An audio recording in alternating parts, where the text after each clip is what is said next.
Train bus कुछ ही देर में भोपाल पहुंचने वाली थी। आदि अपने फोन में कुछ देखने में बिजी था। शायद किसी की तस्वीर थी और उसे देखते हुए उसकी आंखों में कुछ अलग से एहसास थे। उधर सामने की तरफ कुछ लड़कियां बैठी हुई थी। उनकी बातें ही खत्म नहीं हो रही थी, जिनसे आदि डिस्टर्ब था कि तभी आदि का फोन बजा, जो कि प्रतीक ने किया था। उसने फोन उठाया। हेलो, पहुंच गया तू? नहीं। क्यों? टाइम तो हो गया ट्रेन का। पहुंचने वाला हूँ, बस आने वाला है स्टेशन।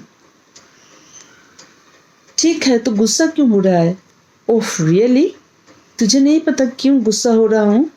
यार प्लीज।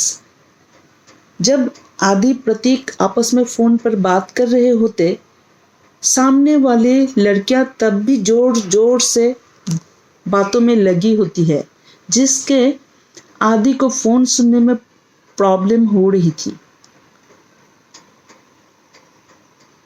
तुझसे मैंने बाय प्लेन आने के लिए कहा था और तूने मुझे बाय ट्रेन भेज दिया। तो यार इतना क्यों भड़क रहा है तुझे? तुझे तो ट्रेन पसंद है ना? तब तू और वो मेरे साथ होते थे। इस बात से प्रतीक भावुक हो जाता है। इधर आदि भी अचानक चुप हो जाता है। तभी आदि फिर बोलता है, तुझे पता है रात भर सो नहीं सका मैं। प्रतीक कुछ बोलता है, लेकिन ट्रेन में लड़कियां की आवाज की वजह से आदि उससे दोबारा पूछता है। दोबारा भी उसे सुनाई नहीं देता। तभी आदि गुस्से से चिल्लाते हुए बोलता है, आप लोग चुप नहीं हो सकते एक मिनट? उनमें से एक लड़की उठकर खड़ी हो जाती है और पूछती है, आपको क्या प्रॉब्लम है हमसे, हमारी बातों से? आदि, अंधी हो, दिखाई नहीं दे रहा? फोन पर हूँ। लड़की, वो हमारी प्रॉब्लम नहीं है। अगर तुम्हें हमारी बातों से इतनी ही प्रॉब्लम है तो कहीं और जाकर बात कर लो। क्यों गर्ल्स? सारी लड़कियां हंसकर हाँ बोल देती है। आदि गेट पर खड़ा हूं, अब क्या कूद जाऊं गाड़ी से? लड़कियां फिर हंसने लगी। तभी आदि का ध्यान फोन पर गया और उसने फिर प्रतीक से बात शुरू की। इस बार लड़कियां पहले से भी तेज बातें करने लगी।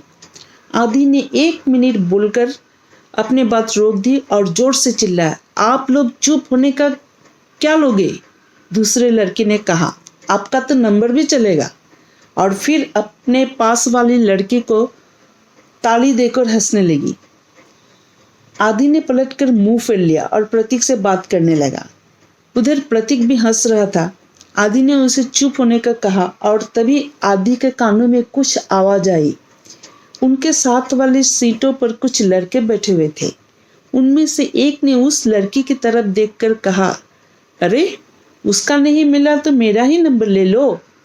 और फिर तीनों लड़के हंसने लगे। लड़की चुप हो गई। आदि ने इस बात को थोड़ा अनदेखा कर दिया। प्रतीक अभी भी फोन पर था। प्रतीक को कुछ आभास हो गया और इसीलिए वो फोन नहीं काट रहा था। ट्रेन में पहले वाली लड़की ने उस लड़के को गुस्से से कहा, बहुत शौक है बहनों के नंबर देने का। बहन की बात सुनकर उनमें से एक लड़का खड़ा होकर उसकी तरफ आने लगा, जिसे देखकर लड़की थोड़ा डर गई और पीछे हटने लगी। लेकिन जगह नहीं था और वो लड़का लड़की को और बढ़ रहा था। अचानक बीच में आदि आ गया और फोन पर बोला तू वेट कर, यहाँ किसी को ज्यादा जल्दी है। ठीक है, लेकिन तू फोन मत काट, मुझे तुझ पे भरोसा जरा कम ही है, प्रतीक ने कहा। यह सुनकर आदि ने फोन जेब में रखकर कान में लगा ब्लूटूथ ऑन कर दिया। बीच में से हट, उस लड़के ने कहा। आदि ने कोई प्रतिक्रिया नहीं दी। इस पर वो लड़का भड़क उठा। उधर से ब्लूटूथ पर आदि को प्रतीक का आवाज आई, कूल आदि, प्लीज कुछ भी ऐसा वैसा मत करना। गुस्से में वो लड़का आदि की तरफ मारने के लिए हाथ बढ़ाता है, लेकिन आदि उसका हाथ पकड़ लेता है और कहता है, जब बात से बात बन सकती है तो लड़ाई झगड़े की क्या जरूरत? और फिर आदि उसका हाथ छोड़कर उन लड़के की तरफ चेहरा घुमाता हुआ बोला, देवियों, जब मैं आपको चुप रहने के लिए बोल रहा था तब तो तूफान मचाया हुआ था, और अब क्या आप सबको साफ सुन गया? लड़कियां अब भी चुप थी और वो लड़का बार बार आदि को हटने के लिए बोल रहा था। बाकी के साथ बैठे लोग भी शांत बैठे थे, लेकिन आदि फिर बोला, मुझसे बिना बात के लड़ने के तैयार थी आप सब, और अब किसी लड़की ने फिर कोई जवाब नहीं दिया। अरे अब क्या आप लोगों के लिए कोई और लड़ने आएगा? लड़कियां एक दूसरे की तरफ देखने लगी। अब एक दूसरे को क्या देख रही हो? क्या अब भी मुझे कुछ बाकी है? नारी शक्ति होती है, सुना नहीं है क्या? तो फिर उनमें से पहले वाली लड़की ने कहा, तो फिर क्या?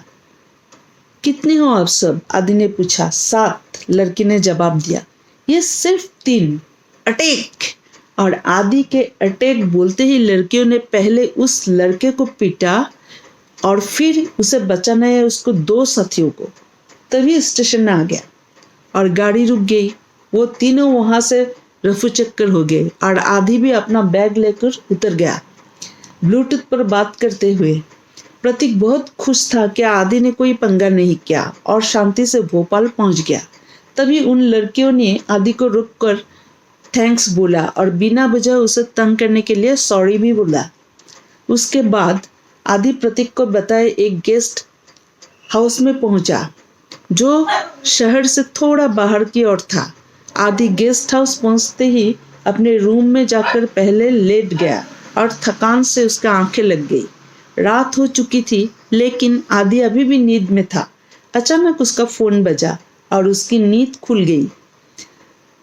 उसने फोन उठाया। दूसरी तरफ प्रतीक था। हेलो, हो गई नींद पूरी? अब कुछ काम भी कर ले। बस जरा आंख लग गई थी। पूरी रात ट्रेन में जगा हुआ था। जानता हूँ, इसीलिए डिस्टर्ब नहीं किया। बोल, आज ट्यूसडे है और फ्राइडे को तुझे अपना काम को अंजाम देना है। फ्राइडे क्यों? मैं ये काम उससे पहले भी तो कर सकता हूँ। नहीं, उससे पहले नहीं। लेकिन क्यों? रीज़न क्या है? रीज़न ये है कि हमें टाइम चाहिए। ओके, लेकिन अब 2 दिन में यहाँ मैं क्या करूँ? आराम कर और प्लानिंग, बस। अच्छा, अब लड़की कौन है ये तो बता। वो भी पता चल जाएगा, टेंशन ना ले। कब? फ्राइडे के बाद। कब? फ्राइडे के बाद? नहीं, कल तक पक्का बता दूंगा पता करके। इट मीन्स तुझे भी नहीं पता? यार तू छोड़ना, मैं कल तक तुझे बता दूंगा। मुझे ऐसा क्यों लग रहा है कि तू मुझसे कुछ छुपा रहा है। चल, मैं तुझे बाद में कल करता हूँ। आदि के कुछ और पूछने से पहले ही प्रतीक ने फोन काट दिया। इधर आदि के यकीन हो चला था कि प्रतीक उससे कुछ तो छुपा रहा है, लेकिन क्या है ये नहीं पता चल रहा। अगली सुबह आदि जल्दी तैयार होकर गेस्ट हाउस से निकल गया। उसने एक कैब बुक की और उसमें बैठकर भोपाल की सड़कों पर घूमने लगा। फिर उसने एक जगह गाड़ी रुकवाई और बिल पे करके पैदल चलने लगा। उसे किसी की तलाश थी, पर फिर उसने एक आदमी से शर्मा निवास का पता पूछा। उस आदमी ने सामने की गली में इशारा करके बता दिया।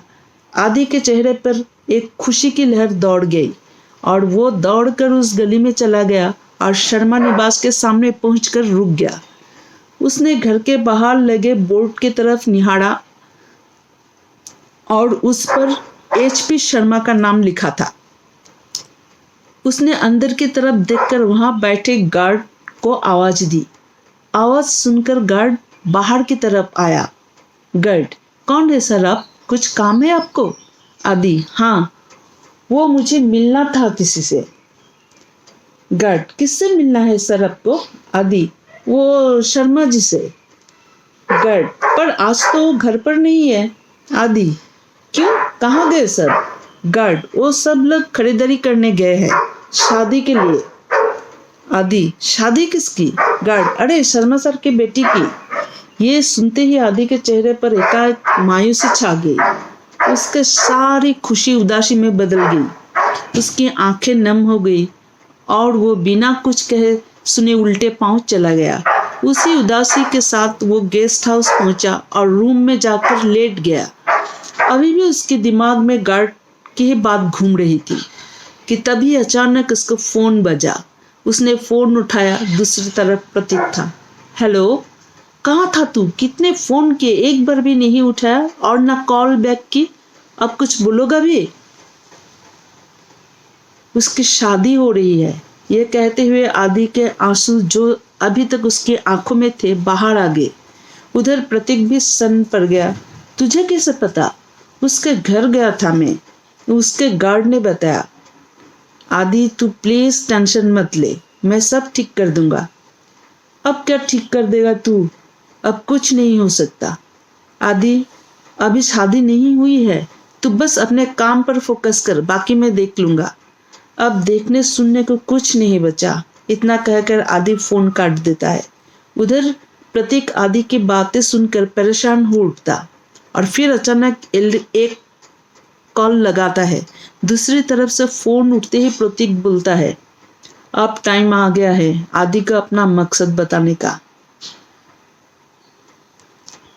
उधर प्रतीक आदि को बातें सुनकर परेशान हो उठता है और फिर अचानक एक कॉल लगाता है। दूसरी तरफ से फोन उठते ही प्रतीक बोलता है, अब टाइम आ गया है आदि को अपना मकसद बताने का। जानने के लिए सुनते रहिए अगले भाग।